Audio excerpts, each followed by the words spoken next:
Yeah. Okay. Awesome. All right. Hello, everyone. Welcome to today's session of RoboLaunch. He's got a whole page on me. I don't know.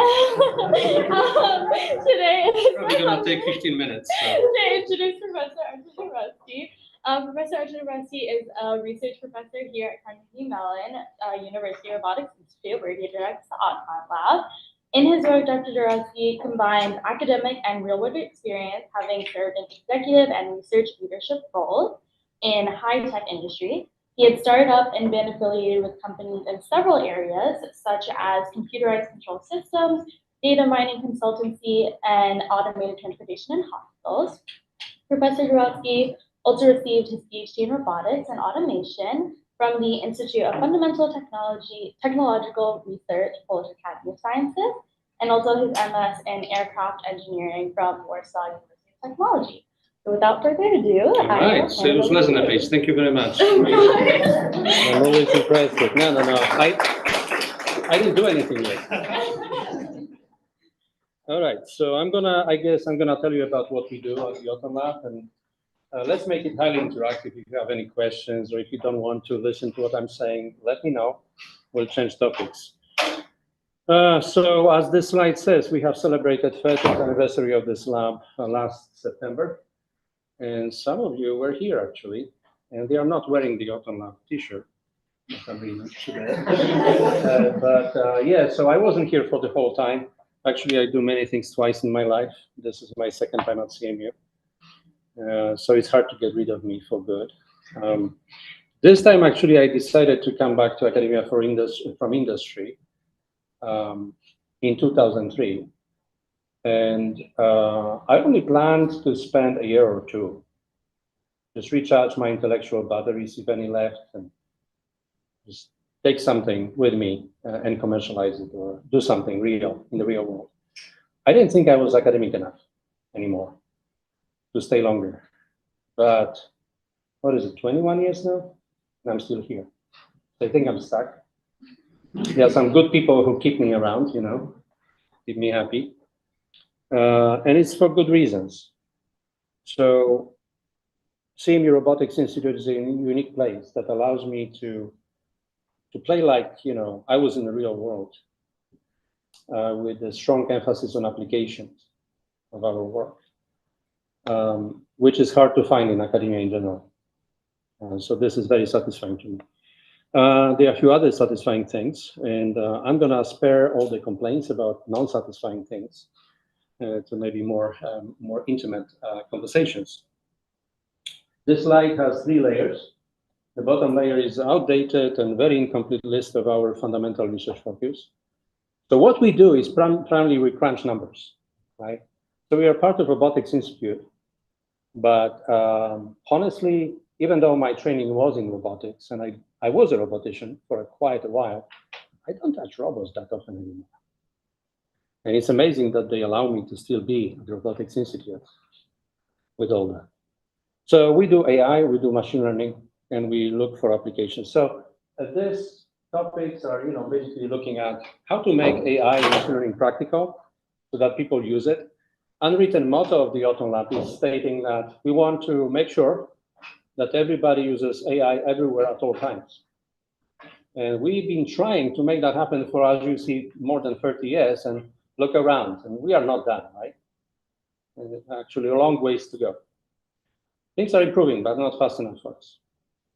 So fundamental research is conducted by our students, graduate students, undergrad, interns, like some of you here.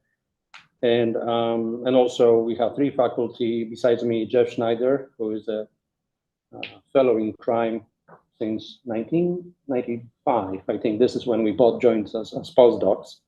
The Auton Lab funded by another person called Andrew Moore, a super genius from the UK who brought Google to Pittsburgh and left, came back as a dean of School of Computer Science here for 4 years, and then defected to Google again, and then left Google, and now he's running his own. The last time I checked, 1-person company, so I'm very curious to see where it goes. Some of the fundamental research is actually mature enough so that we can use it in some practical applications. So the middle pane of the slide shows a few examples. As it happens, all of these examples involve healthcare applications of machine learning or AI. The middle one looks at the intensive care medicine, critical care, all those very dynamic settings when patients can deteriorate very quickly. So almost everyone there is sensorized with various kinds of sensors that measure their vital signs and other parameters of their body.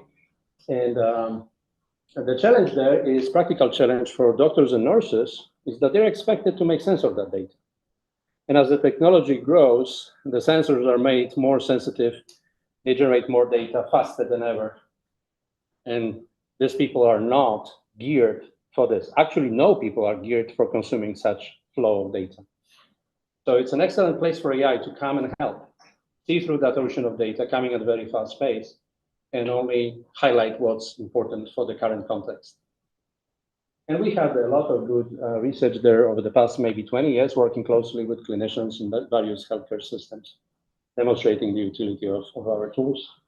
The one to the left is a reflection of a project that is slowly closing, and it involves trauma care in the field. It has been funded by the US Army, but the idea was to empower combat medics in the field, scale their capacity to handle multiple cases of injuries. And so, for robotic component of this project, we developed mechanisms for automated insertion of needles into veins. And we demonstrated it worked on live pigs without killing them. And as soon as the needle is in, you can run fluid resuscitation for people who lost lots of blood, which happens quite often when you look at the victim of a traffic accident or victims of natural disasters or combat casualty, right? Like the original story behind this project. As soon as the needle is in, you can run the algorithms we developed for closed loop resuscitation. So the system knows by measuring vital signs of a person, what drug, how much blood, how much other fluids to give to the patient to keep them in a good condition. Lots of good work there, including robotics. Then the one to the right is an interesting project we have going on with infectious disease doctors from UPMC nearby. This is about detecting and characterizing outbreaks of epidemics within hospitals. Apparently, in-hospital infections kill more people in the US every year than breast cancer and prostate cancer combined. I didn't know that, so we have to do something. And it's very interesting because we've been involved in biosurveillance since September 11th, actually, in many contexts. But this algorithm that we put in to work for this application is unique because typically in biosurveillance, in public health surveillance, you have two phases of processing information. First, you detect stuff. You detect emerging trends. You detect emerging epidemics. The faster you do it, the faster you can respond, mitigate the spread and contain the problem. So fast detection, of course, with as few false positives as you can manage, because otherwise nobody will use your system if that rate is too high.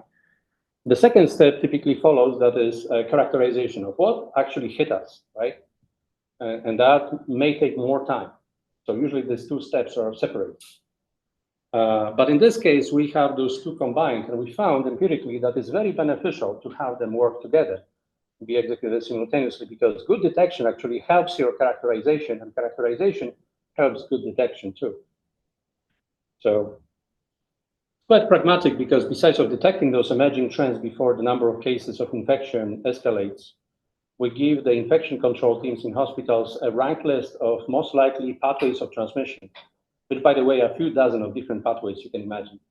You can have person-to-person contact to transmit disease. You can have, touching surfaces that are contaminated. You have infected endoscopes. And the more fancy the hospital, the more difficult bugs are spreading, right? Because difficult cases tend to go to prestigious hospitals, and that's a real challenge there. So we demonstrated the utility. Retrospective analysis recently run by those doctors at their location demonstrated the ability of saving about 2 lives in one of the hospitals of UPMC systems if the system was in place over the past 2 years. and lots of avoided infections, people who survived but got sick. And then the top line of this graph summarizes, again, incomplete list of our successful deployments of our technology in practice. And this is what really drives me personally. So of course, we write scientific papers, we do fundamental science, but what really drives me is this happy glare in the eyes of the end users of our technology. So we want to heal this, and we want to learn what prevents people to always use AI, everywhere, in every circumstance, right? And we learn a lot from them about especially what still prevents people from using AI effectively. And these lessons from the field, we turn into fundamental research topics. So we have this closed loop of generating ideas from experience, from field experience, which is very satisfying, actually. So I don't know how much time I have, but I can spend probably 2 hours explaining those applications to you. But maybe we're going to pick a couple. The one in the left corner, the gate that you see here, the yellow gate, is called radiation portal monitors. Those systems are deployed at every border crossing around the perimeter of the United States. This was done soon after September 11th out of the fear that some bad people may smuggle nuclear material into the country to build so-called dirty bombs. So it was counter-terror activity. But there are lots of other shipments of radioactive material that need to be accounted for. Industrial isotopes, medical isotopes, they are not harmful in a sense of dirty bombs, but they need to be properly shielded and transported in a correct way. So the sensors are made to be very sensitive because we don't want anyone to smuggle anything without us knowing, right? So what happens when you have a bunch of sensitive sensors? They detect a lot of stuff, right? Apparently, radiation threat detection is very difficult because most of the things around us are emitting radiation naturally. So one of the top examples I often give is bananas. Bananas contain potassium. It's a very healthy element of our diet, so please keep eating bananas even after this lecture. But don't eat the whole truckload at one sitting, because if we have a truckload of bananas going to, say, Mexican border, most of the time they trigger those sensors. And it's because potassium happens to be a radioactive isotope, right? In that particular case. Ceramics is radioactive, so you have a truckload of toilet seats coming through from Canada. They almost always trigger those sensors. So don't eat bananas in toilets, right? That's the obvious conclusion from this. So we have developed a system working closely with nuclear physicists from Lawrence Livermore National Lab that dismisses a lot of these alerts based on, honest to God, physics-informed machine learning analysis,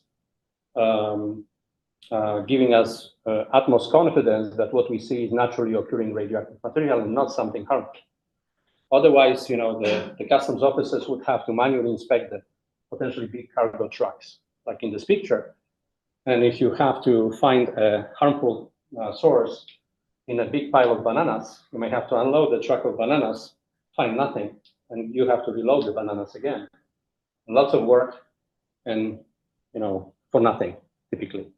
Because lots of these alerts, vast majority of them, more than 98%, are benign, not 99%. So it's very frustrating for everyone. Apparently, our system reduces this need for secondary inspections by about 1.5 orders of magnitude, while increasing the chances of discovering real threat. So it's a win-win situation.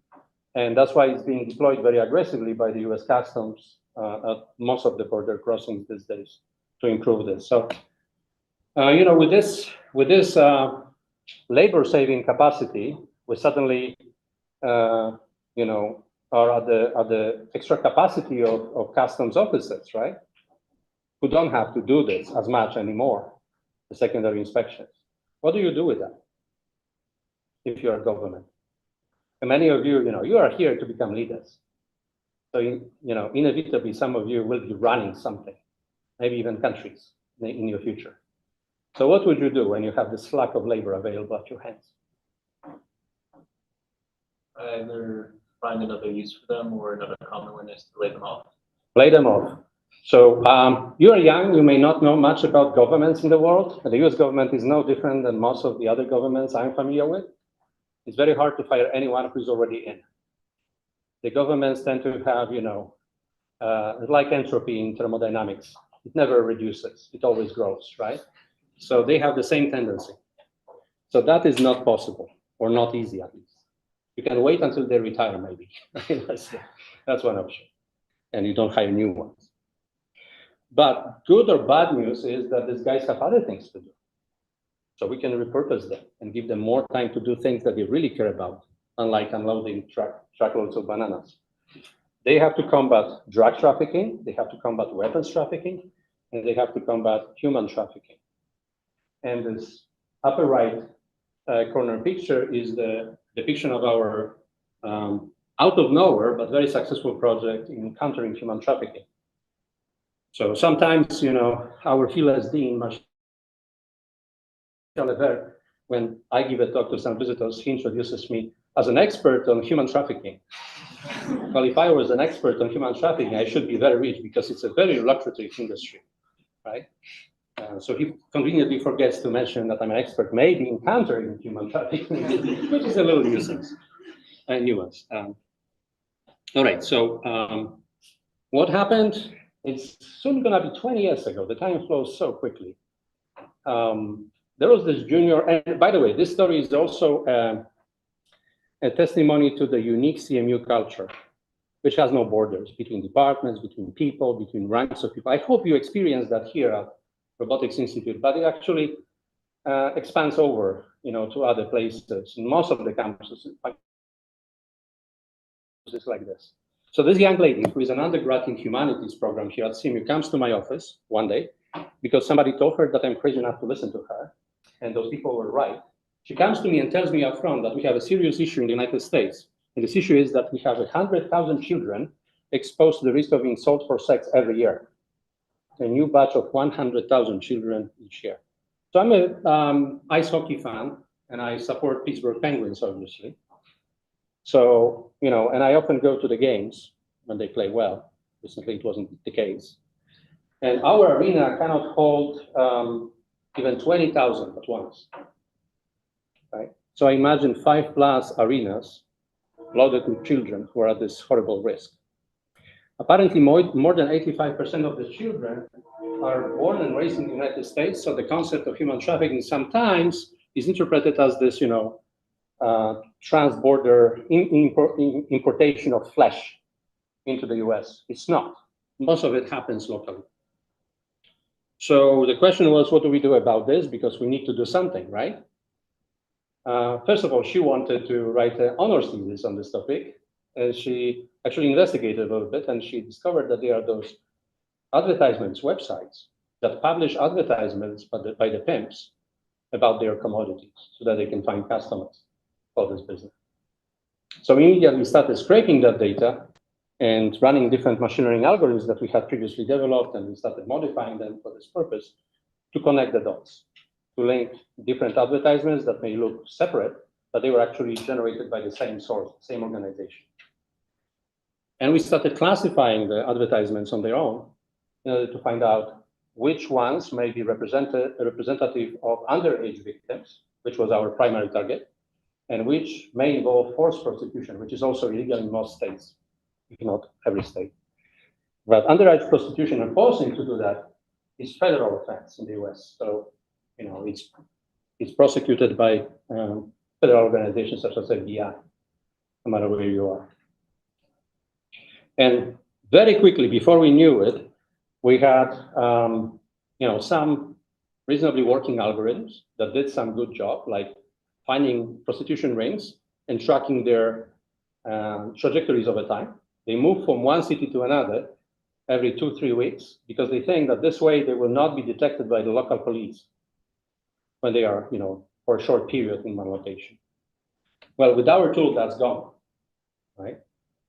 And so before we knew it, we had about 400 organizations in law enforcement, various kinds, local police, state police, FBI, and even some nonprofits that support victims, as well as attorney general's offices in different states, in the US and Canada, in playing with these tools and getting some benefits. And then the legal department at CMU came yelling at me. So I don't know if you know, but we're only expected to conduct fundamental research here, and we are not expected to build systems and support customers and consult people. So what I was doing was considered non-kosher because we had so many customers. Well, they were not paying us money. Actually, we didn't have any funding initially for this. It was just done pro bono. And they were we considered them beta testers, but, try to convince our business office, people at the central office, with anything that makes sense. I'm looking at John and Rachel, and they are laughing, right? So we had to concede something, and we had to spin off a company to take care of whatever CMU didn't want to touch, and we did that. So now you can guess who was the first president of that company. It wasn't me. It was that young lady who brought this idea to us. Since then, she graduated, and she stayed with us as a research staff. And then we had to spin off a company. She became a leader of that company. And she was fantastic in that role. Very outspoken, ambassador for the problem. She was a star across multiple TV networks in the US and Canada. She gave a keynote presentation at the UN General Assembly in Geneva at some point. So the company is called Marinus Analytics. And guess what? One of your predecessors in risk program is working for that company now. So yeah, they are doing great. The list of lives reclaimed is growing every week. This system is used in the US overwhelmingly or almost everywhere. In Canada, they also opened an office in the UK, and various UK law enforcement is using it for combating this crime. And I wanted to mention this to demonstrate that we don't have really strong hierarchy between people. An undergrad can come to my office and convince me that there is something that we should do, and we do it. She was from different department or different school even, right? Doesn't matter. We can work together. It's not very common across academic institutions elsewhere. How much time do I have? 30 minutes more. 30 minutes more. 30? But we want some time. All right. Otherwise, you guys would have to. You said 30 minutes, and I switched off my microphone, so my ears, right? So, all right. So what you've seen in this previous slide is that it seems to suggest that we have some recipe on how to develop fun, stuff in AI and how to make it work in practice. And I find it very unique. Looking at other teams, even at CMU, I don't see a lot of that, right? Many people do that, but not enough for my likings, right? So I want us to infect others with the same kind of thinking. Otherwise, all we produce are research papers. And who is reading those research papers? Other nerds like us, right?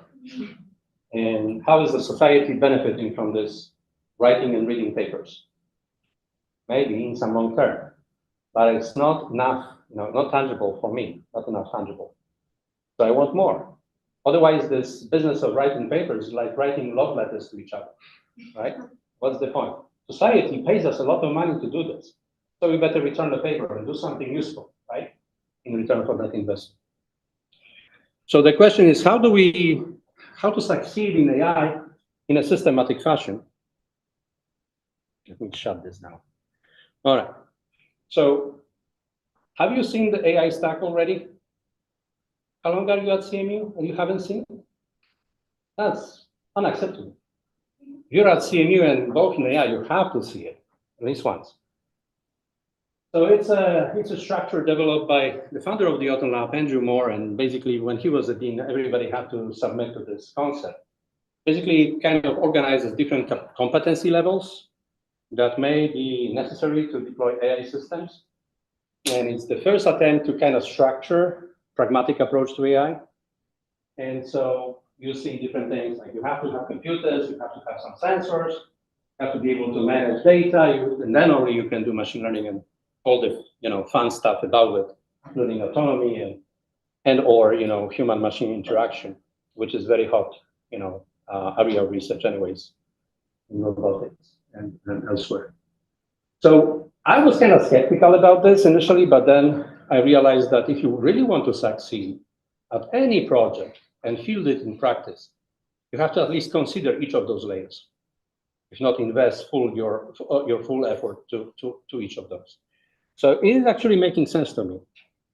And then what I would like to add to this picture is another axis, which I may call AI project cycle. And this basically goes through the phases of what happens in any project. And this sequence is not unique for AI projects. Actually, you can also imagine it applied to any IT project, to be honest. There's nothing really new.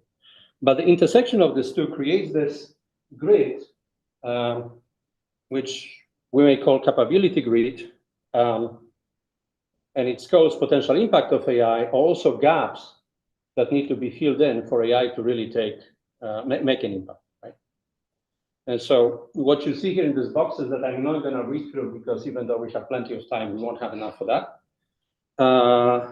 This is my subjective view of what needs to happen for us to be better prepared to make impact with AI.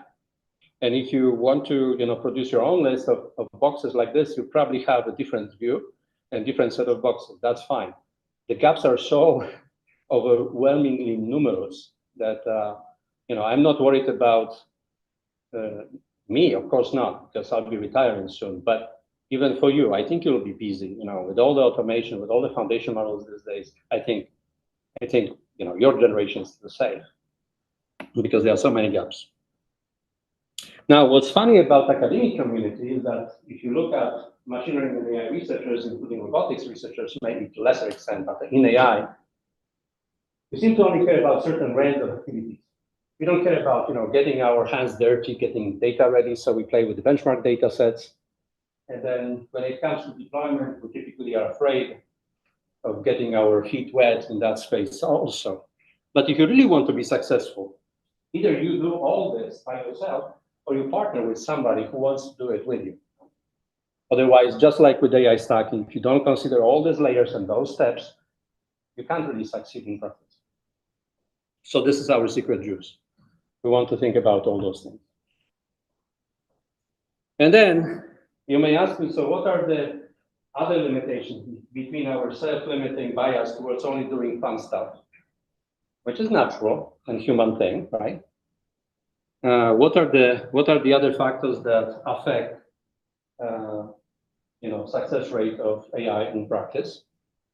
So people often blame data, and I hear that a lot when I enter new relationship with the new customers.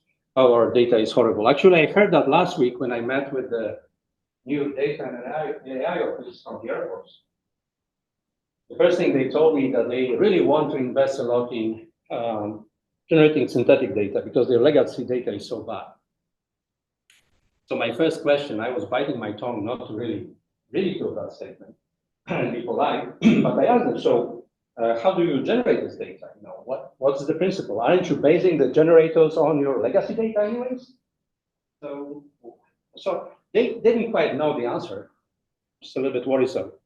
Basically, what I keep telling people is the reason we use statistics is to compensate for various data quality issues, right? Of course, not everything can be compensated for, but still doable to a large extent.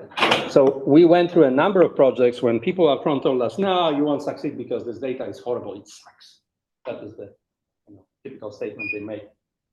And then without knowing that we should fail, we develop stuff that actually does work and does something useful with the limitations, right, that come with the quality of data.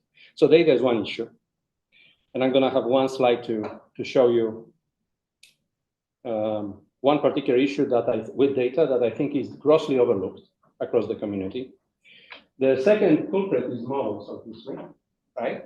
Models give us lots of trouble, especially now that everybody learned about AI through the ChatGPT and such.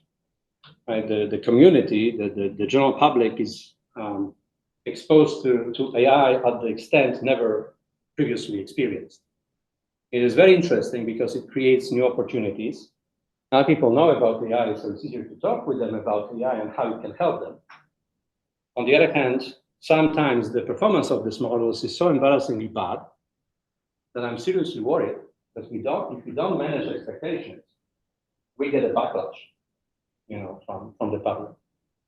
That may mean, various sources of funding will be compelled to reduce our funding, and that won't be good for us. Another side effect that I don't like is that suddenly we see a massive growth of self-proclaimed experts on AI. They are almost everywhere. You lift your rag and you see a lot of AI experts sitting there already. And some of these experts have strong skills in producing beautiful PowerPoint slides. And they go with the slides to some government agencies who traditionally funded our research.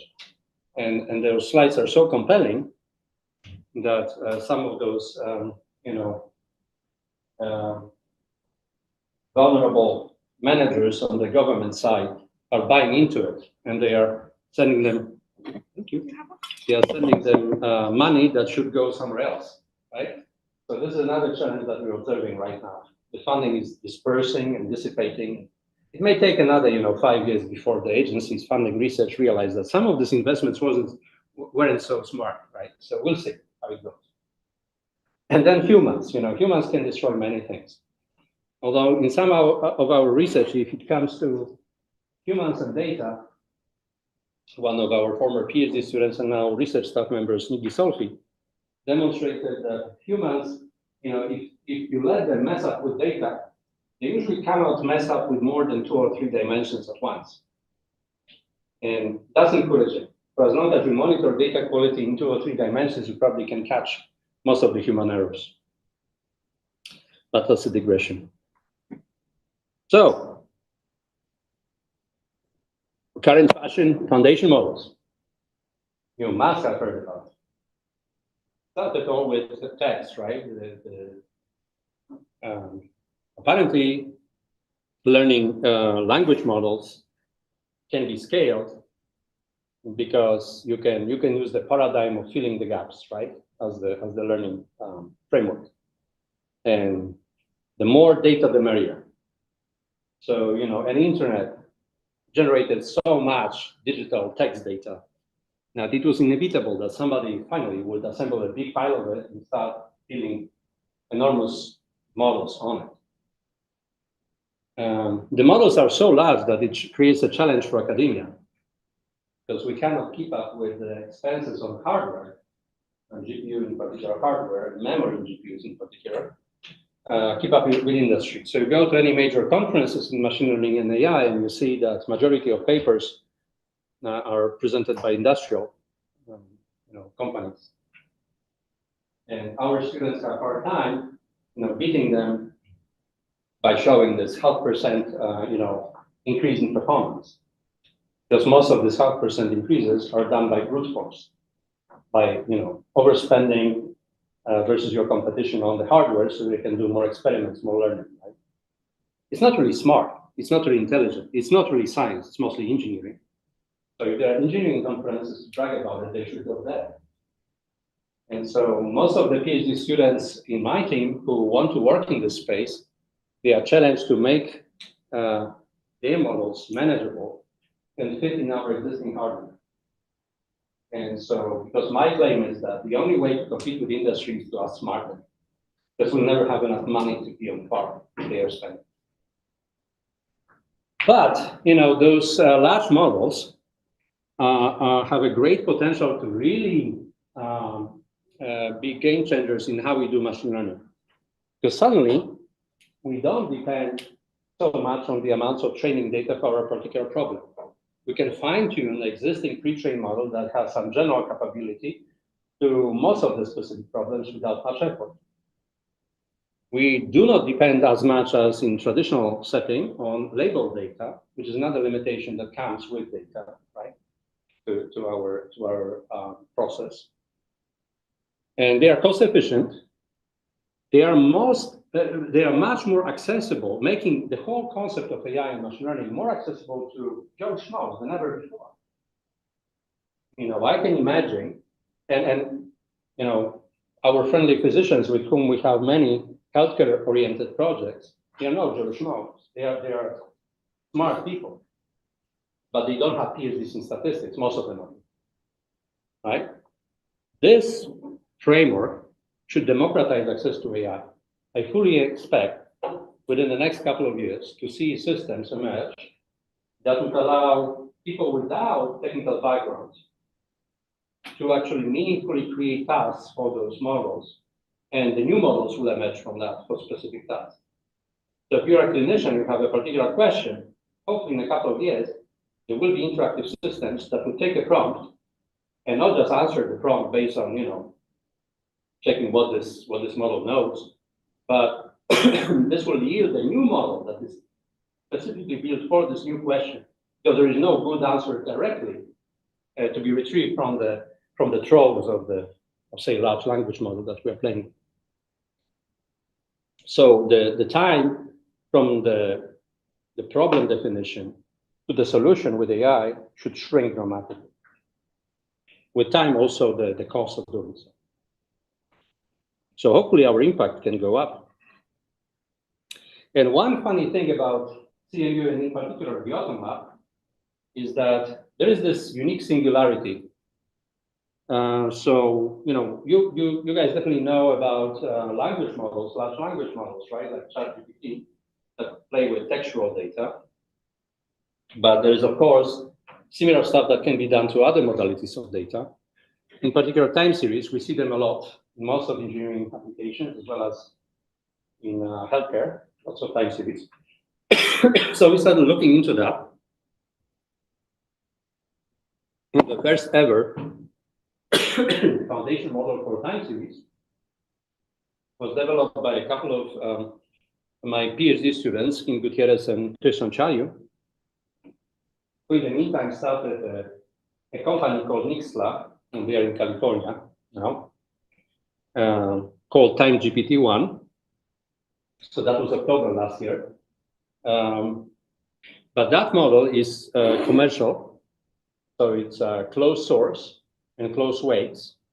You can, pay to access it in a software as a service mode. It's effective at forecasting in particular. And those students graduated, and one of them is full-time with the company, the other one took a detour elsewhere, but he will get there in a year. And then one of your older colleagues, Mononita Goswami, who is a PhD student now with me, but in robotics, but he was a risk student twice in his past, developed this new foundation model for time series called the Moment, which is fully open source, open weights, unlike many other available tools. And it expands the utility to tasks other than forecasting. So it includes time series classification and a few other things. It gets lots of good traction right now, and Mono is a very popular guy these days. Everybody wants to have him give a talk, so he travels a lot and gives those talks. And that happened in February 2024, and only after that, we had a string of time series foundation models coming from industrial companies. So it is totally unexpected by me, but kind of notable that the first two foundation models on time series originated from here. This is kind of unique, and I'm teasing people from other places with this feature. See whether they can match our speed. Well, we need to keep working on these things so that they still remain competitive. And some of your colleagues here right now are working to help with that. But we still have issues with data. So I see foundation models as one of the remedies for the greed of data that AI always has. Right? We can reduce that greed. But one thing that is often overlooked in practice is should we rely on what we assume is a ground truth reference data? This is particularly worrisome in healthcare. And the same former risk student, Mononita Goswami, who previously developed weak supervision approaches to alleviate the data annotation efforts by humans in healthcare applications for time series. So he was the first to develop weak supervision for time series, and he published a couple of papers. But then he wanted to demonstrate the utility across multiple domains of his approach. And so we leveraged the collaboration with one of the group of clinicians at the University of Pittsburgh School of Medicine, not too far from here. These are the doctors who care for cardiac arrest survivors. And those people, you know, when the heart stops beating and then the heart action is restored, for that brief moment, hopefully, that the blood is not flowing, you know, the oxygen and nutrients don't go to the tissue as they used to. And the biggest consumer of those resources is the brain. So if you have cardiac arrest, most of the time you may develop some sort of brain damage. Some of those people are in coma or on life support, and it's extremely difficult to prognose their recovery. It's probably one of the most difficult prognostic questions in healthcare. Sometimes you may hear about, you know, miraculous awakenings of those people, and sometimes it's very hard to predict whether that's going to happen. So these doctors collect lots of EEG data, electroencephalography data from those patients with fancy EEG hardware. And they decided to put the responsibility of making these prognostic decisions on us. So they gave us this data and asked us to make some predictions. So we have, excuse me, an active project working with them on this. And then as a part of this project, you know, we wanted to reduce their data labeling burden. Because traditionally in AI, what do you do when you want to build a new predictor? You grab your data, and then you need to label it, right, for training. And that's expensive. That may require lots of effort. And the larger your model, the more data it is, right? So it's not scalable. We can't expect all the doctors in the world sit down on their rear ends and annotate data for us, because they need to care for their patients, right? So it's impractical. Weak supervision overcomes that by replacing the manual data annotation process with querying those doctors or nurses about how would they go about labeling this data if they had to label it by hand. You collect that information, you assemble it into a probabilistic model that then you can use to automatically label even very large amounts of data. So, of course, an interesting research question is it going to work? Can we compare the performance of some downstream predictor trained based on this, you know, automatically labeled data to a predictor that was trained on manually labeled data? Can we discern any difference? So Monolito was trying to do that, and he spoke with our partners in that group on the clinical side, and they gave him a data set that they annotated maybe 2 years before that conversation happened. So he had, you know, a benchmark data, and then he interrogated them for those rules of, you know, annotation, and built his own model to automatically annotate the same data set independently of those labels. And he trained in parallel, you know, 2 models of the same architectures. And he discovered that for this multi-class classification problem, the performance was practically identical, which was good news, except for one class, for which predictions of his model were horribly discrepant from those provided by the other one, the original one. So that was very curious.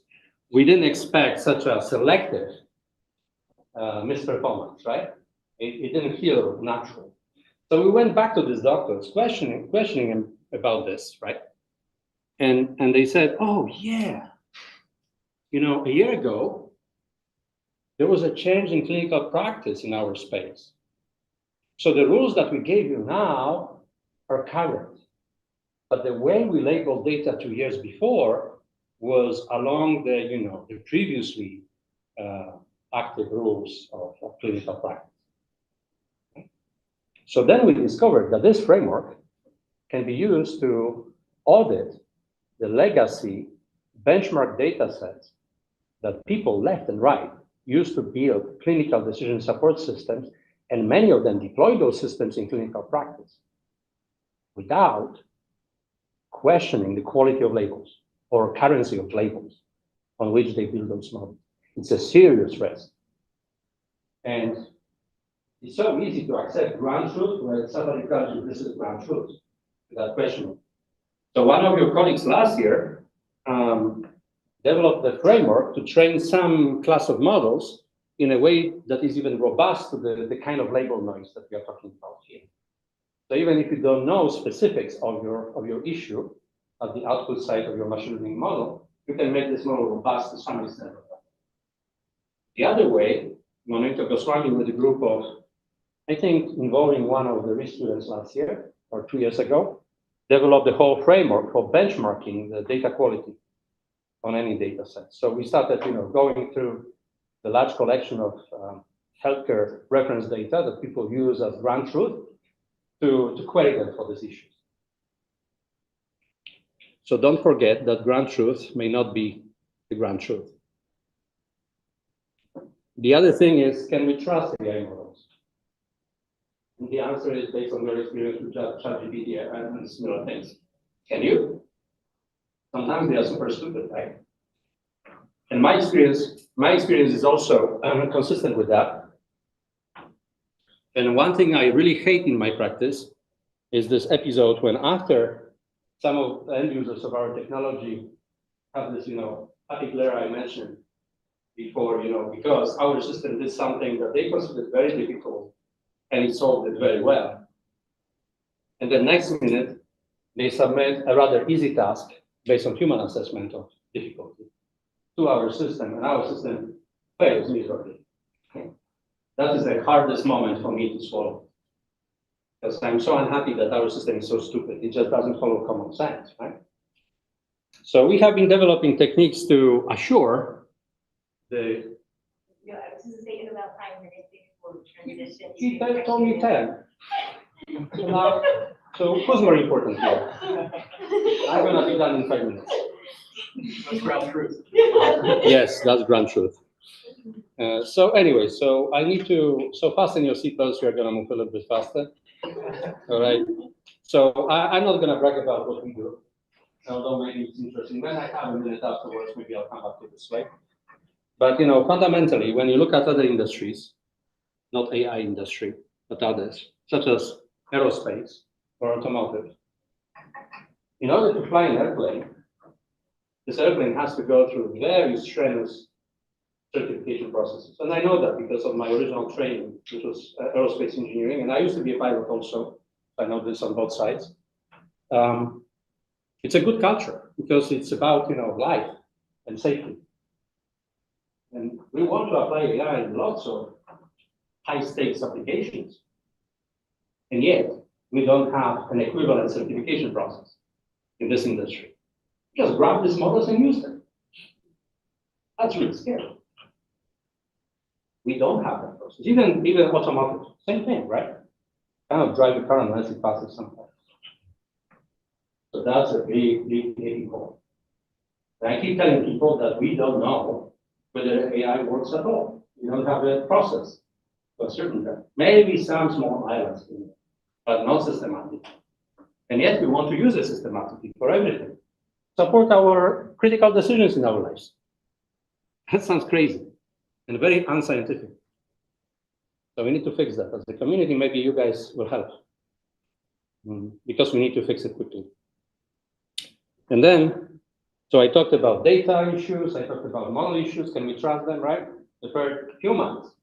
Humans, of course, can screw up things. Almost anything you give them, they can mess up, right? The problem with humans, this is a pyramid of skill sets and that depicts, the level of technical competency versus the number of people. And this is produced by our friends at the US Army AI Integration Center located here in Pittsburgh, with whom we work a lot. And this is to motivate their effort to train a lot of smart users and technicians, which are currently missing, not just in the Army, but across our society. We have this pyramid in reality right now in our society is heavy, top-loaded. We have lots of people, smart people who are ready to build new algorithms, and then so what, right? We don't yet have consumers. We don't have smart users of this thing. And coming back to the analogy of other industries, in order to pilot a plane or drive a car, you have to have a license. Somehow you don't need a license to run the AI algorithms in high stakes applications. Right? That's a moment, right? For us. Maybe we should figure out how to make it safe, right? Because I'm concerned with safety. You know, if I work with a doctor and we have this black box model that we want them to use, I give this black box model to them, and they come back with the question. So this model tells me to amputate the right leg of this patient right now. How certain is that suggestion? And in the good old days, when we didn't really employ those crazy complex deep networks, which have very hard time reflecting uncertainty about their outputs, about their predictions, we were able to, maybe assemble some sort of statistical test that would say, oh, we are 95% confident that this is correct decision. And this 95% threshold, of course, is totally arbitrarily subjective, right?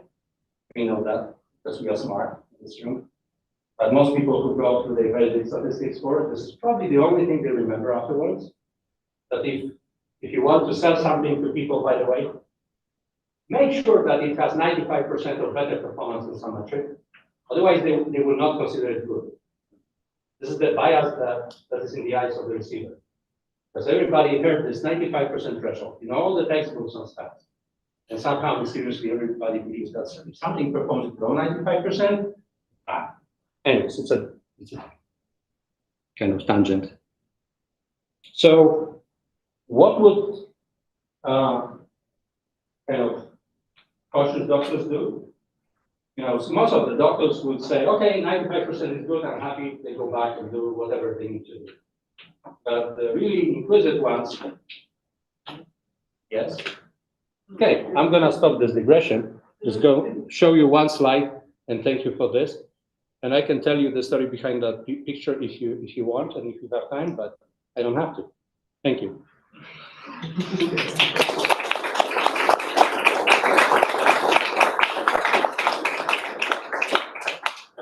Questions? I was just gonna say, we're gonna start the Q&A session now. We ask that each peer group limit to one question so we can try to get as many people as possible. And then for anyone on YouTube, just type your questions.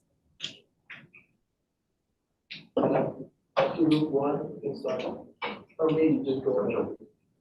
Yeah. So you have a lot of experience like overseas in Europe and then as well in the US, and obviously it might differ by institution. But I'm curious, how have the different research focuses been in your mind from like European institutions to American institutions, like for abstract versus practicality?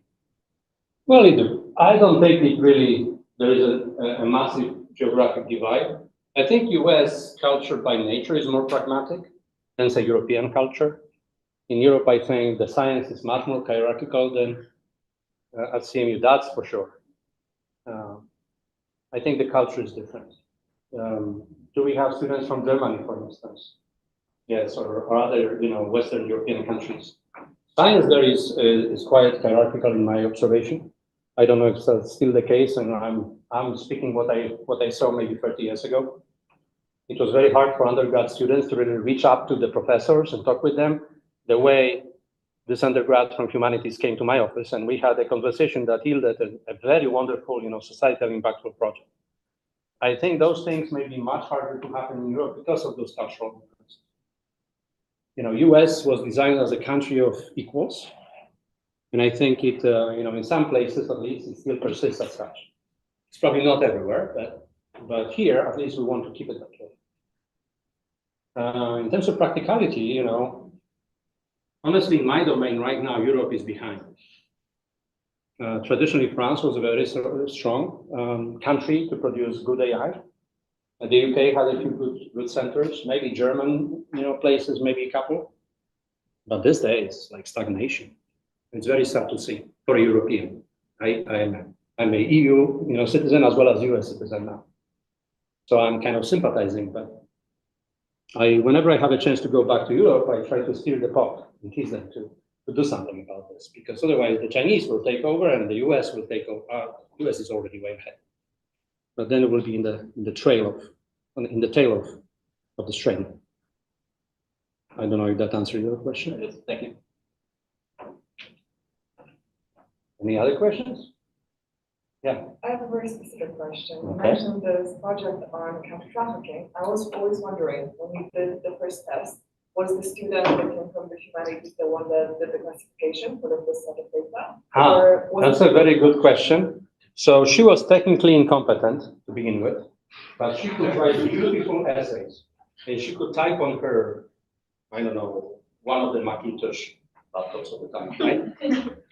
Her text, her communication skills were unmatched by anyone in this group, right? In computer science among us, I'm talking about engineers, right? We don't necessarily communicate very well on average. I mean, there are exceptions, including people in this room, I'm sure. But 2 months later, we went together to Sacramento, California, to present this concept that we had to the Attorney General's office there. You know, the audience of people who were older than me at the time, you know, very experienced lawyers and law enforcement experts. And who was giving our presentation? She was. And she was teaching them about machine learning. And they learned from her. She was really, you know, I don't know if that's politically correct. She was really cute. She was actually from California. She was one of those, you know, poster type Hollywood, you know, wannabe stars, right? And she could speak, she knew that, right? So she played. She knew that. She was very photogenic. And so we were also collaborating a lot with the Los Angeles Police Department, LAPD. And you must have watched some of the comedy movies about the LAPD, like Police Academy and Rush Hour, right? All those things. So, you know, my first trip to LAPD, I was hoping for some humor like that, I could imagine. But instead, we were chasing, you know, human traffickers on the streets. And, you know, the biggest joke they pulled on me was, they asked me if we want to go for lunch together, and say, sure. And so we are going to drive in one of our, you know, patrol cars. Okay. And they put me in the back of the car. you have no handles there. So that was the extent of fun we had with them. And so they invited us, you know, and me to give a talk to their annual police force seminar. They pull all the detectives in one big room, and there's like a couple of hundred people. And, you know, we were supposed to give them a talk about AI. And I didn't want to give that talk. I wanted Emily Kennedy to give that talk. That's a young lady. And I was sitting in the back of the room among predominantly male audience of this uniformed and civilian clothed officers. And I don't want to quote the comments they were making about this chick, you know, coming to the microphone. They thought she was some sort of a secretary announcing somebody else, somebody important, because my name was on the schedule, maybe. And they maybe thought that I would be important. But she actually gave a talk, and they had all sorts of politically correct, you know, comments about her. I didn't know that I was, you know, her colleague proposed. So they were not reserved. But after this talk, there was a long line of mostly the same people who had very precise technical questions about how to apply this technology in their context. So their perception changed drastically during that moment, with all sorts of, you know, initial, you know, assumptions to something that was very materialized. Any more? Yes?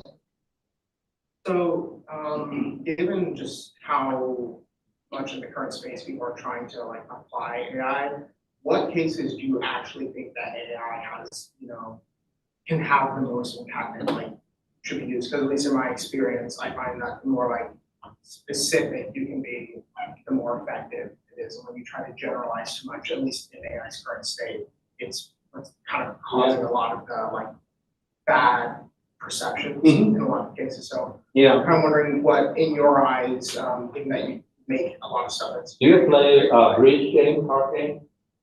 yeah. So I have this AI-driven bridge game on my phone. It's so stupid. I just can't believe it. You know, and it has AI in the name, but it doesn't learn from its mistakes. So, and this is an exemplification of many systems that claim to be AI. They fail to fulfill the requirement of the second letter of the acronym. The artificial, but are they intelligent? I don't think so. And this is something that we don't want to do. Let other people do it at other universities. here we do real intelligence systems. We expect them to learn. We expect them to adapt to new circumstances. Otherwise, we shouldn't call them. And I kind of agree with you. In terms of where is the biggest potential, I think where people are faced with lots of complex data and complex decision scenarios, it's just not for humans, to process, just beyond our capacity. I think that's where automation can help, or semi-automation, some digestion of the information so that people can make decisions. I still believe that it will be the people who will be making decisions.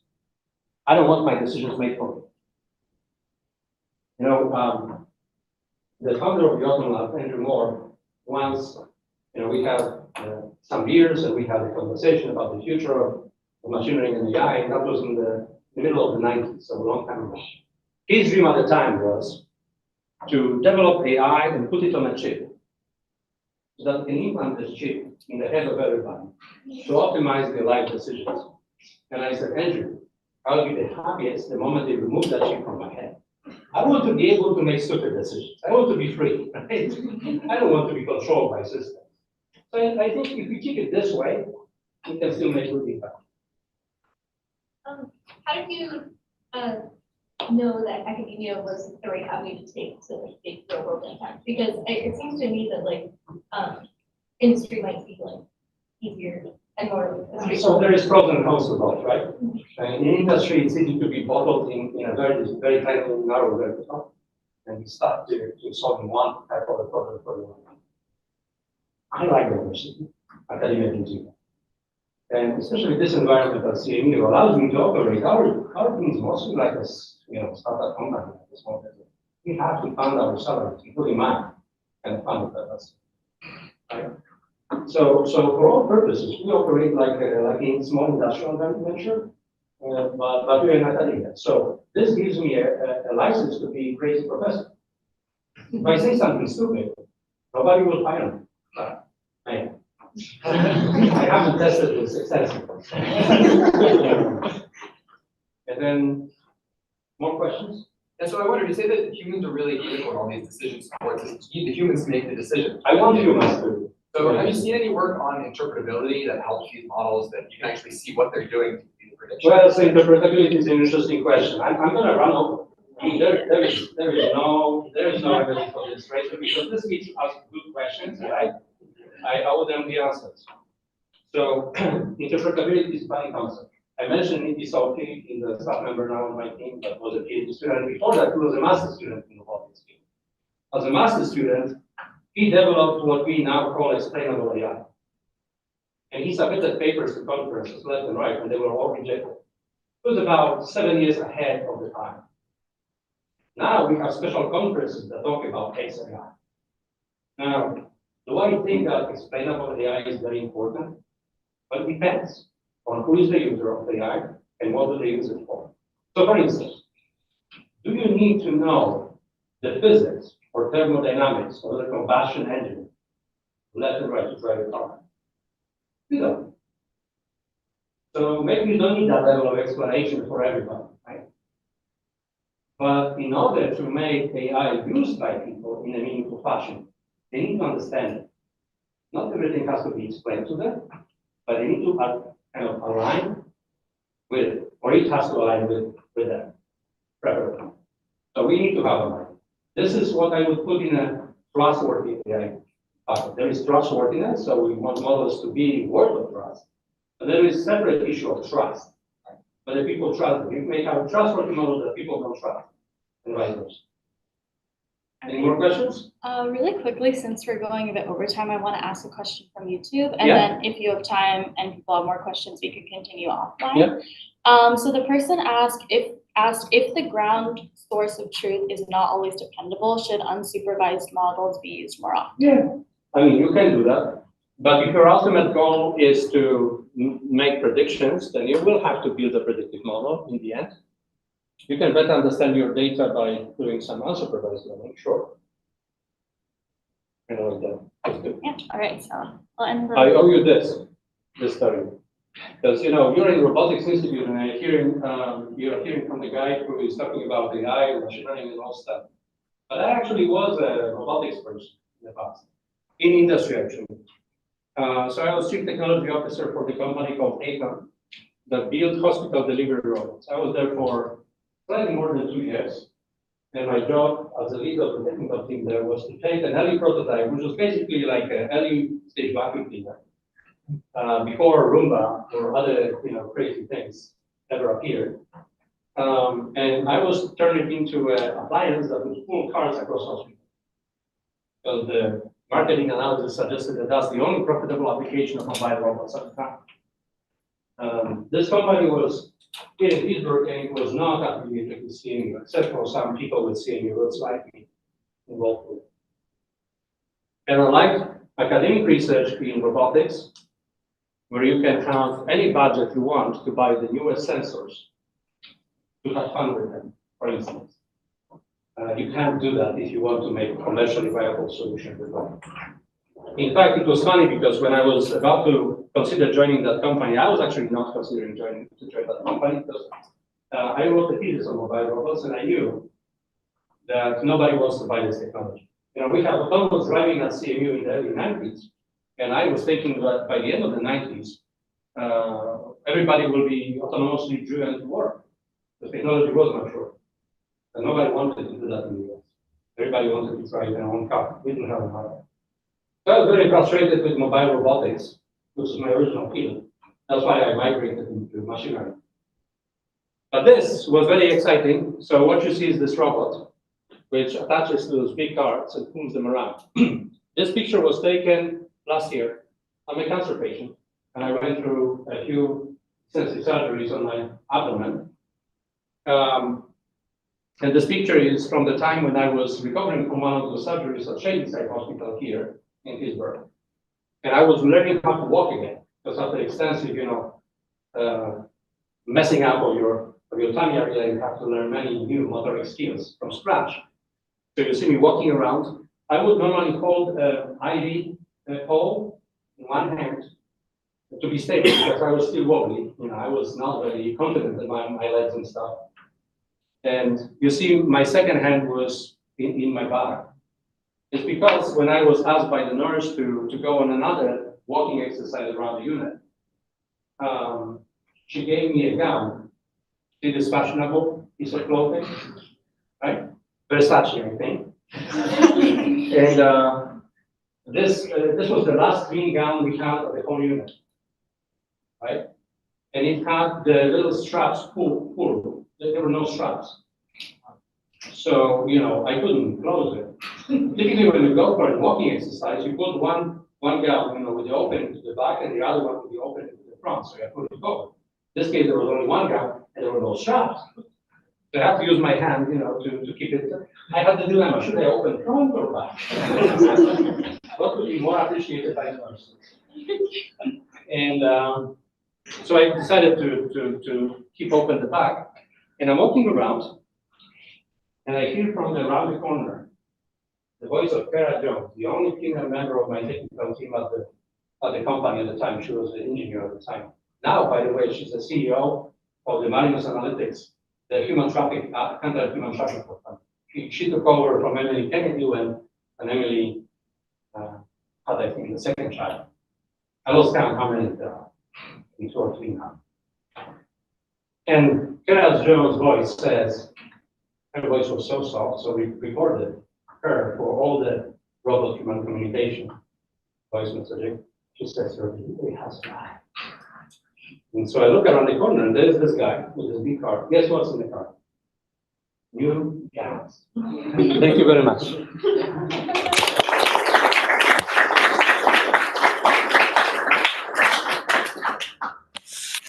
Is that all? Yes. Okay. Thank you, everyone that joined on YouTube, and thank you once again, Professor Dubrawski, for taking the time to present for us.